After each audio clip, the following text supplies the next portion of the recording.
अस्सलामुअलैकुम। कार का radiator fan 6 ampere से ज़्यादा करंट लेता है। कमरे में जो सीलिंग फ़ैन लगा है वो 1 एम्पेयर से कम करंट लेता है। तो क्या रेडिएटर फ़ैन सीलिंग फ़ैन से ज़्यादा वाट का है? हमने आपको सामने एक पंखा दिखाया है जो कि 12 वोल्टेज पे चलता है और 50 वाट का है। इसके साथ हमने एक और पंखा दिखाया है जो कि 220 वोल्ट पे चलता है और 150 वाट का है। तो क्या हमें 220 वोल्ट और 150 वाट वाला जो पंखा है उसके साथ मोटी तार लगानी चाहिए और 12 वोल्टेज वाले पंखे के साथ पतली तार लगानी चाहिए?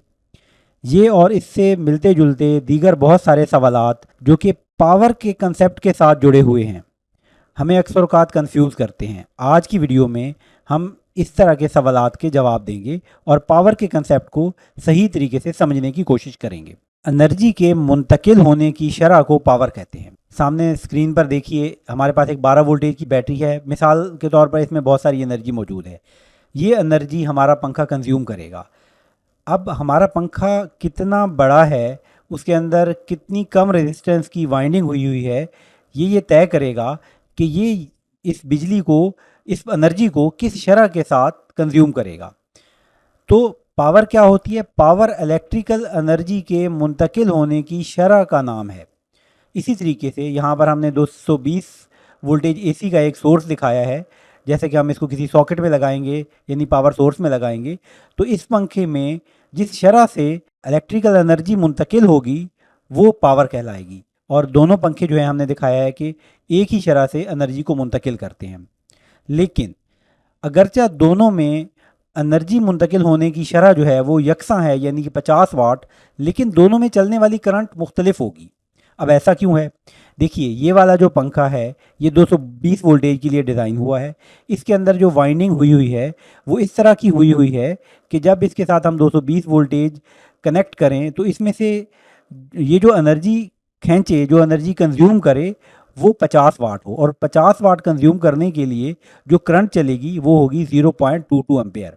जबकि 12 वोल्टेज का पंखा जो है उसके साथ जब हम तारे मुंसलिक करके उसको ऑन करेंगे तो 50 वाट एनर्जी कंज्यूम करने के लिए जो करंट चलेगी वो होगी 4 या 16 एम्पेयर। बहुत सारे अब आप कंफ्यूज हो रहे होंगे कि कम वोल्टेज हैं फिर पावर उतनी ही है और जो करंट है वो ज़्यादा क्यों है? तो दरअसल होता ये है कि जो पावर होती है वो प्रोडक्ट होता है करंट और वोल्टेज का। आपने एक फार्मूला सुना होगा, P is equal to V I. तो अगर हमने आई निकालना हो तो I is equal to P over V होगा, यानी कि हम पावर के ऊपर वोल्टेज को डिवाइड करेंगे। तो अगर हम 50 के ऊपर 12 को डिवाइड करें तो 4 या 16 आता है। और अगर हम 220 जो है 50 के ऊपर 220 को डिवाइड करें तो हमारे पास जो जवाब आएगा वो आएगा 0.22 एम्पेयर। यानी अगर कोई डिवाइस 220 वोल्टेज पे चलने के लिए डिज़ाइन हुई है और वो 50 वाट की है तो वो ज़्यादा करंट नहीं लेगी, बल्कि कम करंट लेगी बनिस्बत उसके जो कि 12 वोल्टेज पे डिज़ाइन हुई है। हमारे पाकिस्तान में जो एसी सप्लाई मुहैया की जाती है घरों में वो तकरीबन 220 वोल्टेज होती है। अमेरिका वगैरह के अंदर जो सप्लाई मुहैया की जाती है वो 120 वोल्टेज के करीब होती है, 110 से 120 वोल्टेज के करीब होती है। तो वहाँ पर जो करंट चलती है इतने ही पावर की डिवाइसेस की, मिसाल के तौर पर वहाँ पर एक 100 वाट का पंखा है तो उसमें जो करंट चलेगी वो हमारे यहाँ के पंखे से ज़्यादा चलेगी। तो उसका नुकसान या फ़ायदा क्या होगा? सबसे पहला उसका नुकसान तो ये होगा कि वो पंखा महंगा पड़ेगा। क्यों महंगा पड़ेगा? इसलिए महंगा पड़ेगा कि उसके अंदर जो वाइंडिंग इस्तेमाल हुई है उसकी तार मोटी इस्तेमाल हुई होगी। इसके अलावा उसके लिए जो ब्रेकर इस्तेमाल होंगे वो भी ज़्यादा पावर के होंगे, यानी कि ज़्यादा करंट बर्दाश्त करने की सलाहियत होगी उनमें, और ज़्यादा करंट के होंगे तो वो भी महंगे पड़ेंगे। तमाम तारें भी महंगी पड़ेंगी। तो ये हैं वो हमारे पास नताइज जिसकी बुनियाद पर ये फैसला किया जाता है कि ये पंखा या ये भी कोई भी डिवाइस कितने वोल्ट पर चलेगी अगर हमने इसे इतनी एनर्जी हासिल करनी है। अब एक सवाल का हमें जवाब तो मिल गया कि हमारे पास जो 12 वोल्टेज वाला पंखा है उसके साथ हमें मोटी तारें इस्तेमाल करनी पड़ेंगी बनिस्बत इसके जो कि 220 वोल्टेज और 50 वाट का पंखा है। और हमारा दूसरा सवाल जो था वो ये था कि ये 12 वोल्टेज वाला पंखा है और ये 220 वोल्टेज वाला पंखा है, तो क्या जो है कौन सा वाला ज़्यादा वाट का होगा? तो दरअसल वाट पहले से तय है।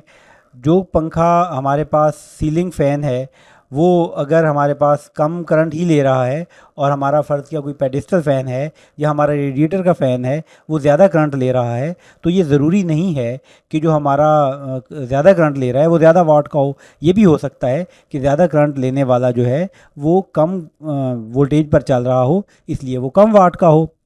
आइए हम एक और सिमत में देखते हैं, एक और चीज़ की वजाहत करते हैं।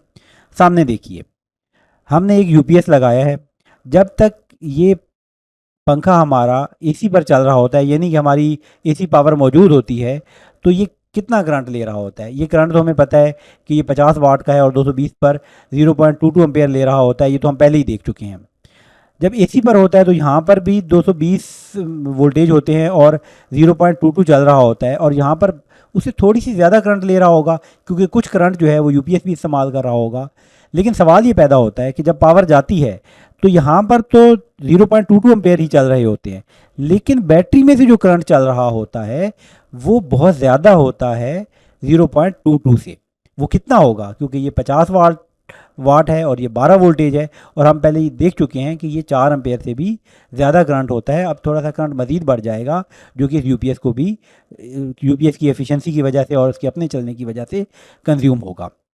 तो हमें जो बात समझ में आई है वो ये है कि जब कम वोल्टेज होते हैं तो उसको एक ही वाट चलाने के लिए हमें ज़्यादा एम्पेयर की ज़रूरत होती है, और डीसी साइड पे हमेशा करंट क्या होती है, ज़्यादा चल रही होती है, और हमें इसलिए जो डीसी साइड पे वायरिंग करने की ज़रूरत होती है वो मोटी तारों से करने की ज़रूरत होती है।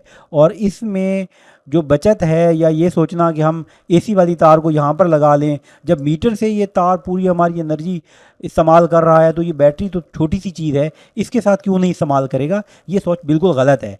क्योंकि जो हमारे पास बैटरी से पावर जा रही होती है उसकी वजह से जो करंट चल रहा होता है, क्योंकि डीसी की वोल्टेज कम होते हैं आमतौर पर, हमारे पास जो 24 वोल्टेज की या 12 वोल्टेज की बैटरी लगी होती है वो 220 वोल्टेज से बहुत कम होते हैं, तो करंट बहुत ज़्यादा चल रहा होता है। अगर आपको हमारी वीडियो पसंद आई है तो वीडियो को लाइक करें, चैनल को सब्सक्राइब करें और दूसरों के साथ भी शेयर करें। शुक्रिया।